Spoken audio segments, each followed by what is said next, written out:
300 साल पुरानी गुफा को खोला गया तो उसके अंदर वो लोग जिंदा सो रहे थे। इस हैरान करने वाले हादसे का जिक्र कुरान की सूरह कहफ में आया है। वो कैसे 300 साल तक एक गार में जिंदा बिना कुछ खाए पिए सोते रहे और जब 300 साल बाद उस गुफा को खोला गया, इस मंजर को देखकर लोगों के होश उड़ गए थे।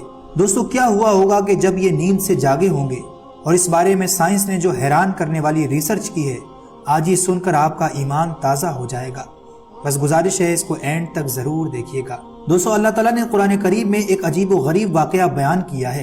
ये वाकया उन लोगों का है जो एक गार में 309 साल तक सोते रहे। एक यहूदी आलिम ने अल्लाह के नबी को परखने के लिए 3 सवाल किए, जिसमें से एक सवाल ये था कि असहाबे कहफ कौन थे, जिसके बारे में अल्लाह पाक सूरह कहफ में इरशाद फरमाता है, तो हमने उन्हें यानी उन नौजवानों को उसी गार में थपक कर साल के लिए गहरी नींद में सुला दिया। दोस्तों, साइंस ने इसके बारे में बड़ी हैरान करने वाली खोज की है।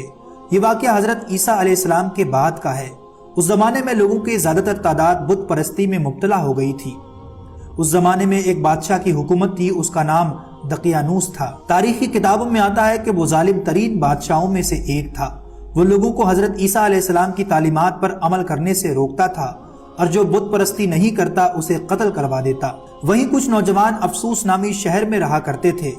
वो खालिस खुदा की इबादत करने वाले निहायत नेक लोग थे। दकियानूस के जुल्म सितम से परेशान होकर ये लोग अपना ईमान बचाने के लिए उसके दरबार से भाग निकले और करीब के पहाड़ में एक गार के अंदर पनाह ली। 300 साल से ज्यादा अरसा वो उसी हाल में सोते रहे। उस जालिम बादशाह ने जब उन नौजवानों को तलाश करवाया, उसको मालूम हुआ कि वो लोग गार के अंदर हैं, तो वो बेहद नाराज हुआ और गैज़ो गज़ब में आकर ये हुक्म दिया कि उस गार के सामने एक मजबूत पत्थरों की दीवार बनाकर उस गार को बंद कर दिया जाए, ताकि वो लोग उसी के अंदर रहकर मर जाएं और वही गार उन लोगों की कब्र बन जाए। लेकिन दोस्तों, अल्लाह को कुछ और ही मंजूर था। वहां एक मुआवजा हुआ और वो लोग गार में उसी हालत में सोते रहे, यहाँ तक कि तकरीबन 300 साल गुजर गए। ना वो नींद से बेदार हुए, ना उनके जिस्म खराब हुए और ना ही उनको मौत आई। अब इतने दिनों बाद दकियानूस की सल्तनत का नामो निशान मिट चुका था। कई बादशाहों की हुकूमत आई और चली गई, यहाँ तक कि रूमी सल्तनत ने भी ईसाइयत को इख्तियार कर लिया। उसी जमाने में एक बादशाह था जिसका नाम बैदारूस था। वो बादशाह बेहद नरम दिल और इंसाफ पसंद बादशाह था। 300 साल के लंबे अरसे के बाद जब दीवारें गिर गईं और असहाबे कहफ बाहुक्म इलाही अपनी नींद से बेदार होकर उठ गए और एक दूसरे से सलाम करने लगे, उन्हें लग रहा था कि वो सिर्फ एक दिन ही सोए हैं, लेकिन हकीकत में उन्हें कई सदियां गुजर चुकी थी। इसका जिक्र कुरान की सूरह कहफ में कुछ इस तरह आया है, और यूं हमने उनको उठाया कि आपस में एक दूसरे से दरियाफ्त करें। एक कहने वाले ने कहा कि तुम यहाँ कितनी देर रहे? कुछ बोले कि एक दिन या उससे कम। दूसरे बोले तुम्हारा रब खूब जानता है जितना तुम ठहरे। दोस्तों, जब इनको भूख लगी तो इन लोगों ने अपने एक साथी यमलीखा को बाजार में रोटी लेने के लिए भेजा। शहर में दाखिल होने पर उसके पास जो सिक्के थे वो उसी जमाने के थे।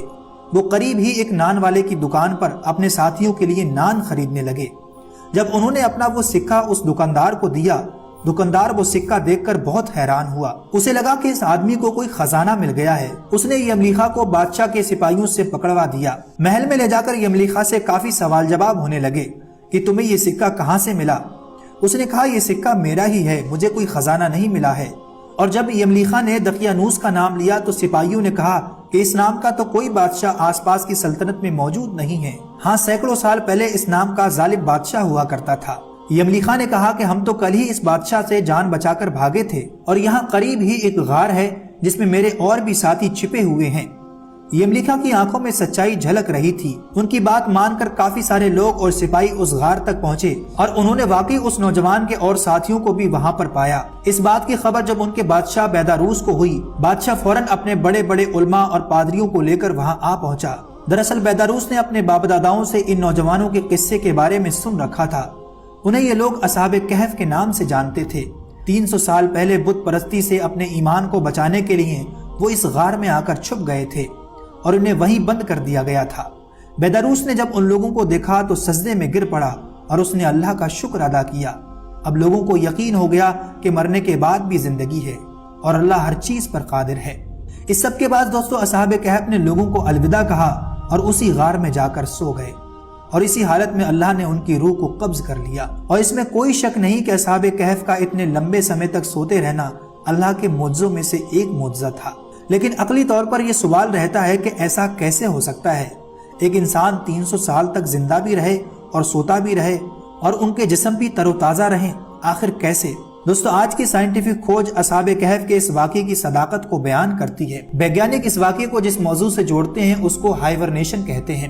دوستو، سائنس کہتی ہے کہ ہائبرنیشن ایک ایسا عمل ہے جس کے ذریعے دنیا کے تقریباً 2000 جاندار موسم کی سختیوں اور خوراک کی کمی اور موت سے بچنے کے لیے بہت گہری اور لمبی نیند میں سو جاتے ہیں۔ اسی لمبی نیند کا نام دراصل سائنٹیفک ٹرم میں ہائبرنیشن ہوتا ہے، اور جو جاندار اس عمل کو کرتے ہیں ان میں پایا گیا ہے کہ ان کی دل کی دھڑکن 95% تک کم ہو جاتی ہے، اور جو ہم آکسیجن سیکنڈ میں لے رہے ہوتے ہیں ان کے اندر اس کی اسپیڈ منٹ میں ہو جاتی ہے۔ جسم کے اندر جو حرارت ہوتی ہے وہ ٹھنڈی ہو کر کم ہو جاتی ہے۔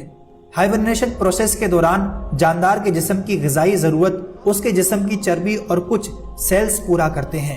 اس کے چلتے کسی بھی جاندار کا میٹابولین دوسروں کے مقابلے میں انتہائی سست ہو جاتا ہے۔ آسان لفظوں میں کہیں تو ہائبرنیشن کے دوران جاندار کی عمر تقریباً بڑھنا رک جاتی ہے۔ اس دنیا میں سب سے لمبا ہائبرنیشن کرنے والا جاندار ایک چمگادڑ ہے جو 344 دن یعنی تقریباً 1 سال تک بنا کچھ کھائے پیے ایک جگہ پر سوتا رہا۔ اب دوستو، آپ قرآن پاک کے ان چند جملوں پر غور کریں تو ہم نے غار میں کئی سالوں تک ان کے کانوں پر نیند کا پردہ ڈالے رکھا تھا۔ اس کا اشارہ دوستو ہمارے کانوں پر ہے۔ دراصل ہمارے کانوں میں ایک حصہ ہوتا ہے جو انسان کے سوتے وقت کسی خطرناک آواز یا شور کو پہچانتا ہے اور انسان کے دماغ کو سگنل بھیجتا ہے، جس سے انسان کی نیند ٹوٹ جاتی ہے اور وہ چونک کر اٹھ جاتا ہے۔ مگر اصحاب کہف کے معاملے میں وہ حصہ مکمل طور پر اللہ کے حکم سے رک چکا تھا، اور سورج کی روشنی اس غار پر نہ پڑنے کی وجہ سے وہ غار سارا عرصہ ٹھنڈی رہی۔